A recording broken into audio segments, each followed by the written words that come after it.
ఏ మేనక్క ఖాళీగా ఉందనా లేక ఏ పని చేయడం లేదనా? ఉద్యోగం అది ఏమీ లేదని మేనక్కకు మాత్రమే పని చెప్తున్నారా ఏంటి? అయినా మేనాలో టాలెంట్ లేదని ఎవరు చెప్పారు? మేనా చాలా బాగా డబ్బింగ్ చెప్తుంది. నేను ఆ విషయమే చెప్పి డబ్బింగ్ చెప్పమంటేనే చెప్పను అని చెప్పింది. అయినా మేనా నువ్వు డబ్బింగ్ చెప్పడం ఏంటి? నువ్వు పూలమాలలు చాలా బాగా కడతావని రవి నాకు చాలాసార్లు చెప్పాడు. పూలమాలల బిజినెస్సే స్టార్ట్ చేయొచ్చు కదా. నువ్వు మాత్రం ఖాళీగా ఇంట్లో ఉంటే ఎలాగే ఆ పని ఈ పని చెప్పి నిన్ను హేళనగా లోకువుగా చూస్తారు అని చెప్పనేసరికి మంచి మాట చెప్పావమ్మా శృతి అంటూ సత్యం అంటాడు. అవును అంకుల్, నేను డబ్బింగ్ చెప్తున్నాను. రోహిణి పార్లర్ చూసుకుంటుంది కాబట్టి మాకు ఏ పని చెప్పడం లేదు. మేనా ఖాళీగా ఉండడం వల్లే కదా ఇంటి పని మొత్తం వంట పని అంతా కూడా మేనాయే చేస్తుంది. అలాంటిటప్పుడు మేనా ఎందుకు ఖాళీగా ఉండాలి?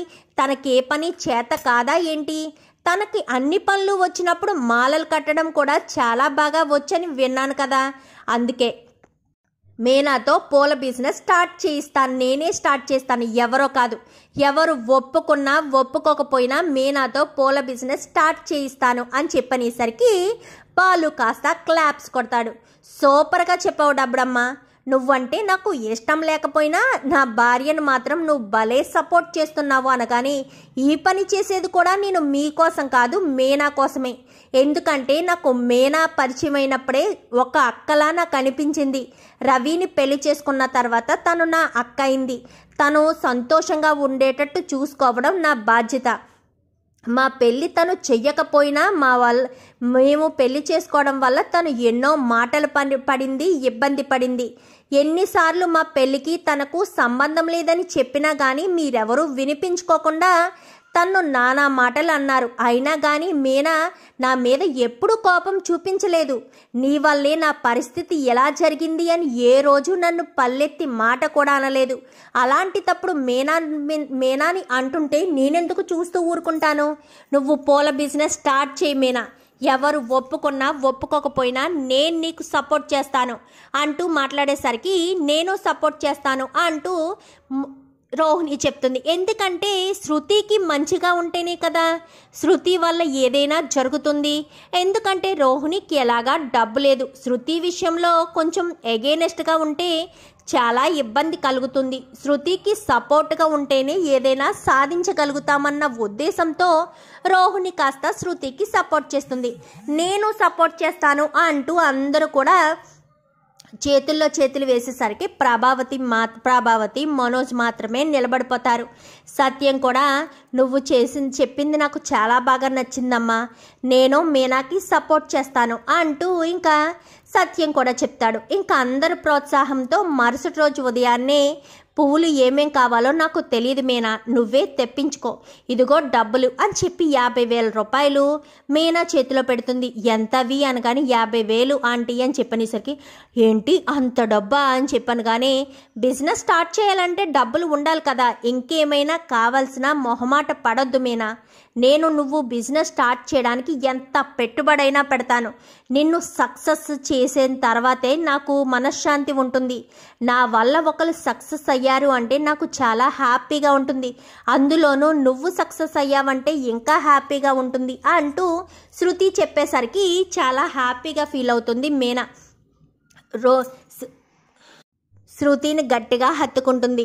ఇదంతా కాదు, ముందు నువ్వు బిజినెస్ స్టార్ట్ చేయి, పువ్వులు ఏం కావాలో ఏంటో తెప్పించుకోను కానీ సరేనని. మీనా వెళ్దామా అని చెప్పాను కానీ సరేనండి అని. మీనా బాలు మామయ్య వెళ్ళొస్తామని కానీ జాగ్రత్తగా వెళ్ళిరండి అమ్మా అనేసరికి కాళ్ళకి నమస్కారం చేసి మరి మీనా వెళ్తుంది. ఇంకా ఆ రోజు 50,000కి సంబంధించి కొన్ని పువ్వుల వరకు తెచ్చి మాలలు కడుతుంది. మాలలు కట్టిన తర్వాత అవును ఈ మాలలన్నీ కూడా సేల్స్ చేయడం కంటే ఎందులైనా వెబ్సైట్లో పెడితే అందులోంచి కూడా సేల్ చేసుకుంటారు కదా రవి అనగానే ఎస్ కరెక్ట్, మనం సైట్ క్రియేట్ చేసుకుంటే అందులోంచి చెయ్యొచ్చు అనగానే సరే మౌనికాది ల్యాప్టాప్ ఉందని చెప్పావు కదా, ఒకసారి మౌనికా ల్యాప్టాప్ తీసుకురా అని చెప్పనేసరికి మౌనికా ల్యాప్టాప్ కాస్త తీసుకొస్తాడు రవి. గబగబా ఒక సైట్ని అయితే మీనా బాలుల పేరు మీద క్రియేట్ చేస్తుంది. క్రియేట్ చేసి ఇంకా అందులో ఫ్లవర్స్ అన్ని డిజైన్స్ మీనా ఒక్కొక్క మోడల్ ఒక్కొక్క డిజైన్ పెడుతుంది. ఇంకా అవన్నీ కూడా ఫొటోస్ తీసి అందులో అప్లోడ్ చేసి దాని కింద కాస్ట్ మీనా ఎంత కాస్ట్కి అమ్మొచ్చు అని చెప్పనేసరికి అంత కాస్ట్ పెడుతుంది. అలా మీనా వెబ్సైట్ క్రియేట్ చేసి శృతి వెబ్సైట్ క్రియేట్ చేసి ఇలా అప్లోడ్ పెడుతుందో లేదో అన్ని ఆర్డర్స్ వస్తుంటాయి. మీనా ఈ రకం ఇన్ని కావాలి, ఈ రకం ఇన్ని కావాలి అని చెప్పనేసరికి సరే శృతి నేను వెంటనే రెడీ చేస్తాను అంటూ మీనా ఇంకా అవి చేస్తూ ఉంటుంది. ఇంకా అలా చేస్తూ ఉండేసరికి వంట పని ఎవరు ఏమీ చేయరు. ఏంటి ప్రభా ఖాళీగా ఉన్నావా ఏంటి, వెళ్ళు వంట చెయ్యి, ఎవరు ఇంట్లో ఏ కొడలు ఖాళీగా లేదు, అందరూ బిజీగానే ఉన్నారు. మీనా ఖాళీగా ఉండేది కదా ఇంతకు ముందు, వంట చేయించేదానివి. ఇప్పుడు మీనా కూడా తన బిజినెస్లో బిజీగానే ఉంది. వెళ్ళు వంట చెయ్యి, ఆకలేస్తుంది నాకు, మధ్యాహ్నం టాబ్లెట్స్ వేసుకోవాలి అంటూ సత్యం చెప్పేసరికి చేస్తాను అంటూ ఇంకా ప్రభావతి కాస్త కుళ్ళుకుంటూ వెళ్ళేసరికి వంట చేసి పెడుతుంది రోజు ప్రభావతి. అయితే మీనా అయితే తను స్టార్ట్ చేసిన బిజినెస్ కాస్త కొద్ది కొద్దిగా పెరుగుతూ ఉంటుంది. రోజుకి ఆర్డర్లు పెరుగుతూ ఉంటాయి. మీనా మరొక 2 మనుషులను పెట్టి బయటే పువ్వులు అవి మాల కట్టిస్తూ ఉంటుంది. మీనా కూడా కట్టుకుంటూ ఉంటుంది.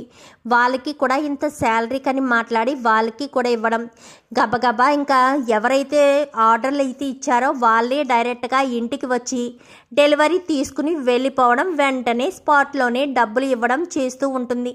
ఇంకా అలా చేసేసరికి బిజినెస్ స్టార్ట్ చేసిన 1 వీక్లోనే పెట్టుబడి పెట్టిన 50,000 రూపాయలు వచ్చేస్తాయి.